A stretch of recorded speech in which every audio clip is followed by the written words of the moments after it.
এই আমার ভাগ, আমার ভাগ্নি এসছে আজকে। ওই বলুক, ওই বলুক। হ্যাঁ হ্যাঁ হ্যাঁ বন্ধুরা, এই যে ফুলকো ফুলকো লুচি আর এই যে সাদা আলু চচ্চড়ি, কাঁচা লঙ্কা শুকনো লঙ্কা দিয়ে আর একটা মিষ্টি দেবো, একটা মিষ্টি পাবো। আর এই প্রসাদ দিলাম, একটা প্রসাদ দিলাম, এই প্রসাদ ঠাকুরের প্রসাদ।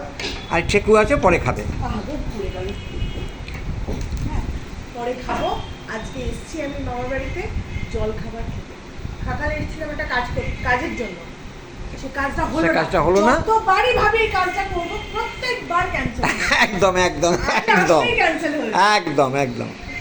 আর ওই যে ওর মামি ওখানে বসে বসে লুচি ভাজছে, গলম গলম ভাজছে আর এনে এনে দিচ্ছে।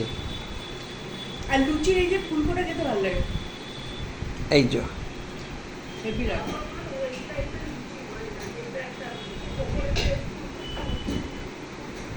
মামার বাড়িতে সকাল সকাল গরম কে আর কাকে কি দেয় বলুন, ভগবান জুটিয়েছে, আমরাও খাবো, ওকেও ডেকে নিলাম। ও তো আবার কালকে চলে যাবে সেই টালিগঞ্জে, আবার কবে আসবে তার ঠিক নেই। এসেছিস যখন রয়েছিস চলে আয়। ও আমার আবার অত ভালো লাগে না, আমার রুটি পোড়া পোড়া রুটি হবে আর একটু সবজি হবে। না অত না, আমার একটু রুটি হবে পোড়া পোড়া, একটু কালো কালো কালো রুটি, পোড়া পোড়া রুটি, আর একটু 3-4 রকম সবজি দিয়ে একটু তরকারি হবে, একটু বেশি পরিমাণ হবে, ব্যাস ব্যাস। ঠিক আছে, ও খাক, আমাকেও খেতে হবে, আবার পরের এপিসোডে দেখা হবে।